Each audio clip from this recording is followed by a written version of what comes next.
We are here talking about our Vision 2036. And while talking about the Vision 2036, and when we have these two gentlemen on the stage and two athletes who've had phenomenal first innings as a rugby player and as a cricketer, and a phenomenal second innings as an administrator and as a commentator, I'll have to start with their journey, really. Rahul, I'll come to you first. Sport, how did that happen? And the very initial steps. Well, I think I'll focus on rugby. How did that happen? I think at the time, I mean, today we have over 1,200 schools and about 120,000 players. But when I started playing rugby, there were 2 schools, and there must have been 200 players. The only 2 schools that played rugby was my school, Cathedral School in Bombay, and La Martiniere in Calcutta. So I learnt this sport when I was 14.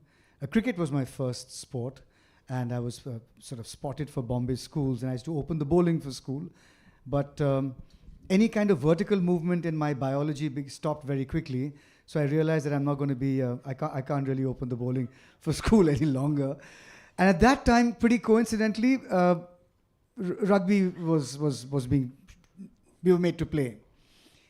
And I remember being struck by 3 things when I began to play. Number 1, here was a game in which an Indian boy could legitimately get dirty. His clothes could get dirty. He would not be thrown out of the house with dirty clothes. Second, here was a sport where you could legitimately be violent on the field. How wonderful it is for a 14-year-old boy to be told, go, and just, you can, with like a mad dog, you can get onto that field and do what you want to. Fantastic. And third, and I'm sure this is going to be controversial, because I don't know whether it was the same in your school or yours, but the girls in our school loved blood. The more you broke your bones and you bled, the greater was your sex appeal. And I suddenly found myself being surrounded by the most beautiful women in girls in school who otherwise would never look at me. Tell us a little bit about the start of your sporting journey and the reason why you took up sport. First, I think I made the mistake. I should have been playing rugby, because especially the third aspect of the reason that you played the sport. You don't need to bleed to be attractive to women. I do. No, I think I'm just blessed. Where I was born, there was sport in the family. From there, every school that I happened to have the opportunity to be in, there was always sporting culture involved with it. And like you said, I mean, I think the first sport that I played competitively, or what is considered competitive in these days, inter-school and was actually badminton, because that was a sport that I got selected. Because to get into the cricket team in the school that I was in was very difficult.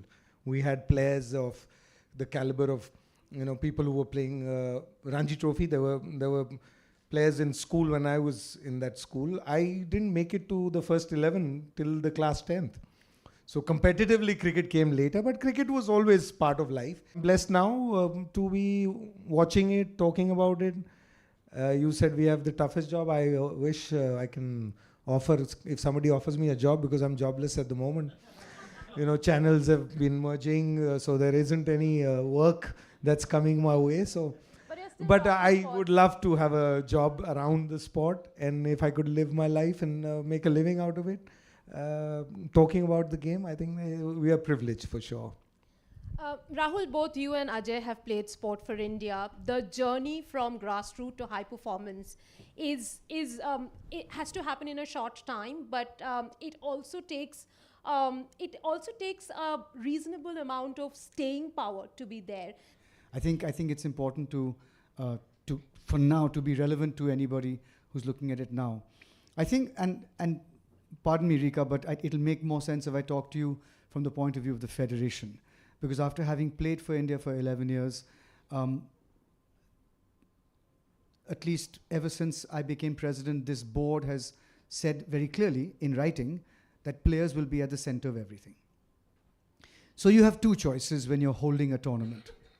You decide on a venue based on where the sponsors want it to be, based on where you will get the maximum media mileage, based on what you believe would work well with the powers that be. or you choose a venue thinking to yourself, what would a player want? And in rugby, it's very simple. Two things: the ground, the weather. Which in June, which is the best ground in the country? Whereas a player, I would love to be, because we are playing at least 6-9 matches in 3 days. The ground is really important, and the weather. Food, as long as you get enough of decent, nutritious food, a player's happy. Travel is not travel. Every single thing we do is informed by, if I was a player, or when I was a player, what do I need, what do I want? I'll give you a small example. For the first time, we have a national nutritionist. May not sound very fancy to many sports that have had money. But what does it actually mean in rugby? It means the national nutritionist, and I told her, I said, find out what the players are eating in the off-season. For those who don't know, rugby is played by the poorest of the poor in this country. At the National Tribal Games, there were 15 states with tribal teams. So we don't do a caste census, but it would be the bottom of the social pyramid, Ajay. So please find out what they eat in the off-season. Everybody said, all the players said, dal, roti, rice, fish, mutton, chicken, we get eggs. So he said, fine. I said, no, please keep asking this question. It took the players 2 months to actually come out with the truth. Of course they don't get fish. Of course they don't get mutton. Rarely get eggs. There is no source of protein apart from the protein that dal has. What Rahul mentioned now is a challenge not only today, but it's been a challenge for all the other sport as well. He's referring to rugby. I think cricket was pretty much the same. Today we are probably in a different position. Other sports go through the same problem, and I think that's not a sporting problem. The team that you refer to or talk about, Afghanistan, that I spent time, I think the stories that I heard in the little time, and I was privileged to have spent time with them, are pretty similar stories. The difference is their basic diet has a lot of nutritious food, because where they come from, like he said, Kerala and Punjab are two different areas. You get different kinds of food. Where they come from, what we call dry fruit is if Gujarati is here, then what we have is a chevdas every day. They have dry fruits in their pocket. So for them, nutrition was never an issue. What I, if I had to think of a challenge, because I don't think there were many challenges, but if there was one challenge, would be their belief in what they do is so strong. They believe in themselves so strongly, because they've grown up on a daily basis. When they were growing up, their lives were, when they left home, they weren't sure whether a drone's going to hit them or not. So just being alive is a privilege for them. So winning or losing in a game was a very small aspect to them. But the thing I learned with them, or we added, was, I think what they realized is what they were playing was not for themselves, but the only pleasure that people back home have. And I'm talking of times, and within a year also things have changed. When these teams started playing cricket, and I think India was instrumental in allowing Afghanistan to be based in India for so many years, they supported them, because this sport, cricket in itself, or any sport, wasn't supported by the regime that ran that country. Sport wasn't part of their life. So it was almost like, they were hiding from the establishment and trying to achieve something in their lives, and they did that. And my only line to them was that I believe that this team, the journey that you're going to have in this World Cup, will be a story that will be told to generations to come, saying, look at this team, and the world would get motivated. I said, rather than bringing the best out of them, I think we're trying to dabao them by showing other motivational stories. This is a story that will motivate the rest of the world. So, Ajay, you worked with them for a very short time and had phenomenal results. There couldn't have been a magic pill, but would you say that it was just the mental aspect of the game that you worked on that delivered the results? No, I don't think, and you're right. I mean, I wish I had that magic pill. I'll give it to my son and make him a test cricketer or make him succeed in the world. I wish anyone, if there's someone who believes that they have a magic pill, but you're absolutely right. One part is for sure. Any sport, I don't know about rugby and I won't go into other sport that I don't understand, but with cricket and sport that I've enjoyed, golf is another one that I play a lot, is that if you've got to that level, at any level, not talking about international, saying even at a state level, you've already put in 4 years, 5 years, 10 years, whatever time that and you put in time and effort into the skill, the training part, what people call of, hard work or scientifically looking at it, all that has already been put in. So if you can make a change to a side overnight, either way, because, sides go down as well. It's not only one way. It's the other way as well. So when you see sudden changes in teams, which is what we're seeing now with our team especially, the only thing that can happen is a mindset, because that's the only thing that can change in a second. Whether you go down, start thinking differently, or you change your mindset and start going to the top. Everything else takes years and years of training and hard work, and there's a lot of science that goes behind. There's a lot of effort from federations and organizations and people behind you. Yeah, you get out for 150, then come back and win the test match. That's how. Or you can look at it, you're three tests down against New Zealand at home, and you go to Perth, which everybody's dreaded for years, and you beat the opposition and being 150 down. Rahul, let me come to you. You've spoken about a national nutritionist. Rugby is a sport that is a developmental sport, one would say, and a lot of the girls that you mentioned are from very, very underprivileged background. What does it take for them mentally to be here and to play at a level that you're talking about? I'll give you an example. This is something, it's a wonderful custom where if you see an elder, you touch their feet in India. And the national players would come to camp and bend to touch feet, and I would always say, do that with your mother and father. You're a national player. You'll shake my hand, you'll give me a hug, or you'll do a namaste, as you wish. But you're not going to touch my feet. You're going to look at me in the eye, you're going to stand tall, and if anybody has to do the feet touching, I should be touching your feet. Because you are playing for us. You're shedding your blood for this country. And I mean it. I'm talking about culture. There's a beautiful photograph of a girl, India player, in shorts and a jersey, sitting with people from her panchayat in a North Indian state. And she's holding a rugby ball. And she tells me if I didn't have this ball in my hand, I would never be allowed in here. Ajay, I'll take that question to you as well. Culture, 3 things about India's sports culture that need to change immediately. Well, again, like I said, you don't need to change many things. I think passion is, and just looking at him answering your question tells you how important passion is. I've met many administrators in my life as well, but similar is with sport. I think passion is probably one thing that will overcome everything that we always look at. I mean, yes, there is a whole country and the government and everybody's trying to make infrastructure better, make things better.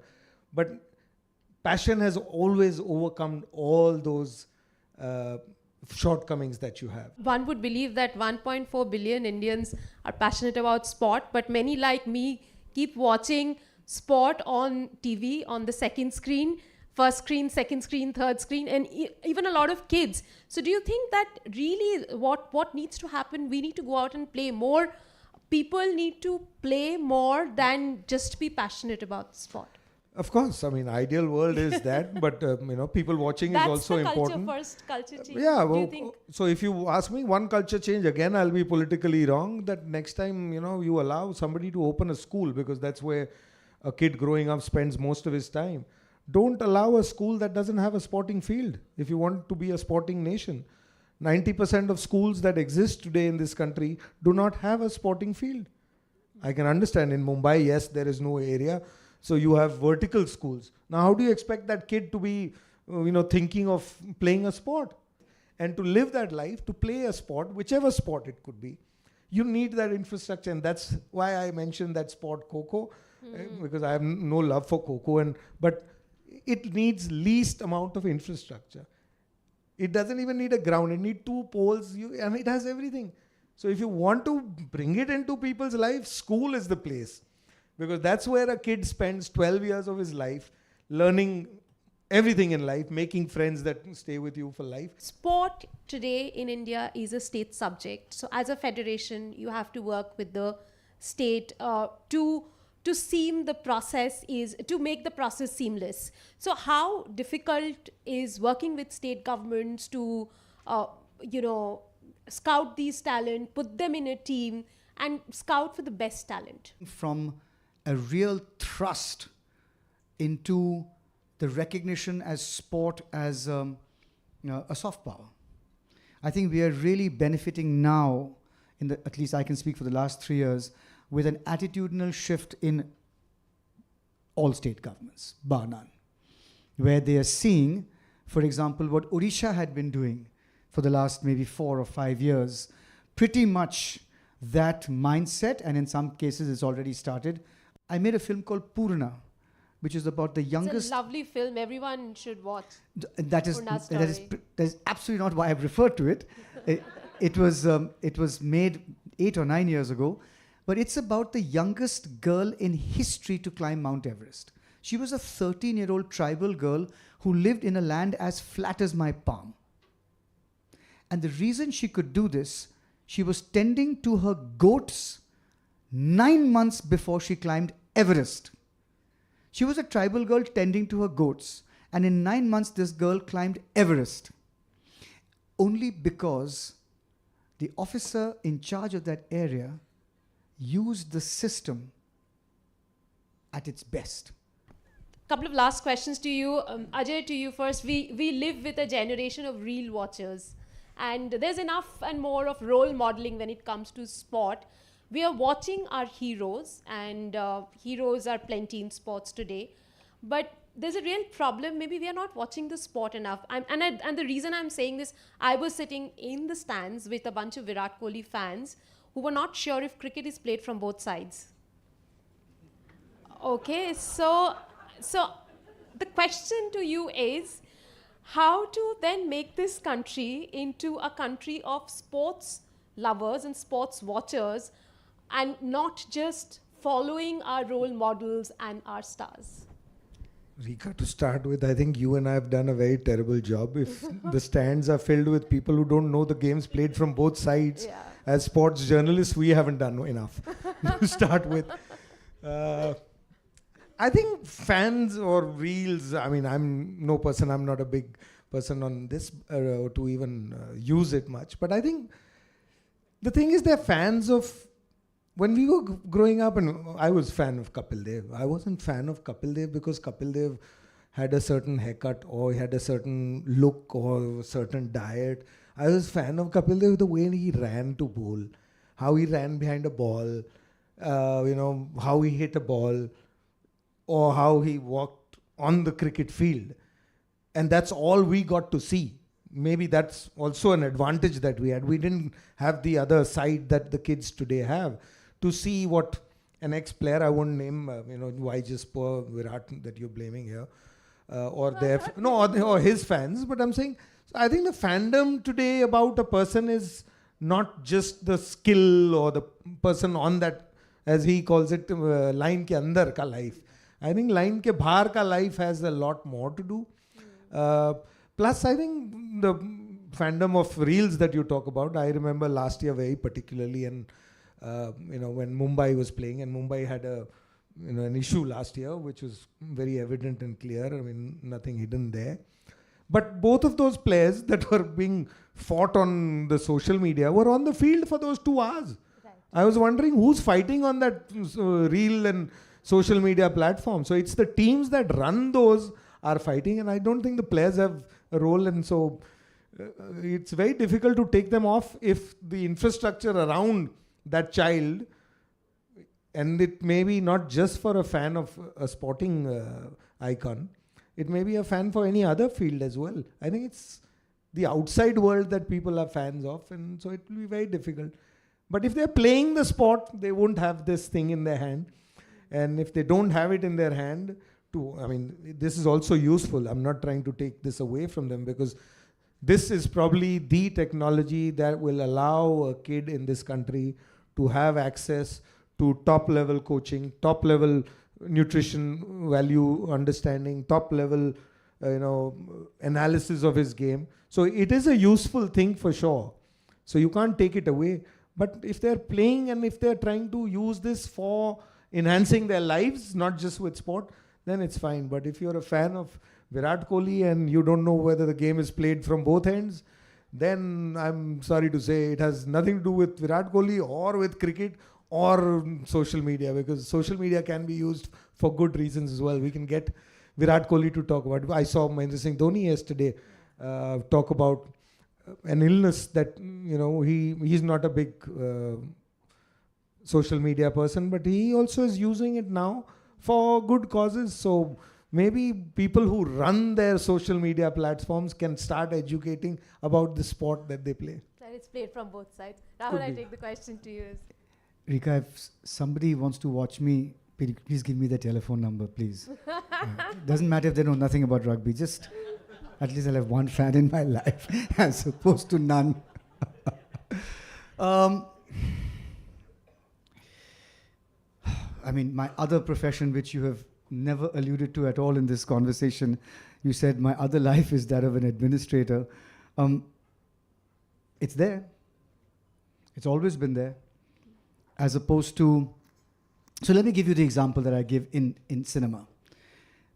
There are stars and there are actors. And you have them in sport.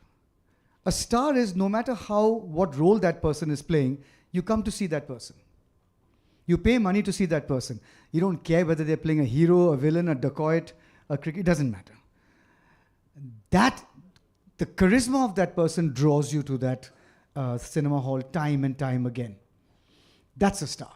That no matter what he or she is doing, fumbling their lines or whatever, you're there for them. And an actor, you're judging by why am I attracted? Why am I paying money? Because I want to see how this person in cinema minds the truth and gives me a real, somebody I believe could breathe and exist. That's the difference. So Ajay watched Kapil Dev because he was so incredible on the field. And if somebody watches some other cricketer because of how charismatic and what star quality they have, how are you going to stop that? But should that mean that they shouldn't know anything about the game? You could argue that kind of person would never have been in the stadium ever before that in their lives. And that the charisma and the star power of the cricketer has brought them there. So is that a bad thing? I don't think so. As long as you have enough people apart from this fringe who know about the game. I'm sure the stadium wasn't full of people who believe that, what? They're going to the other side? What's going to happen here now? I'm hoping that wouldn't be the case. That's the way you expand sport. Yeah. With people who come in, you're like, oh God, what is this person sitting here doing? She doesn't know anything about the sport. He doesn't know anything. And then, 5 years later, they're sitting here and saying, that's how perhaps it starts. Well, thank you very much, Ajay and Rahul, for your perspectives on how we move towards 2036. It was an absolute pleasure listening to the both of you. Thank you.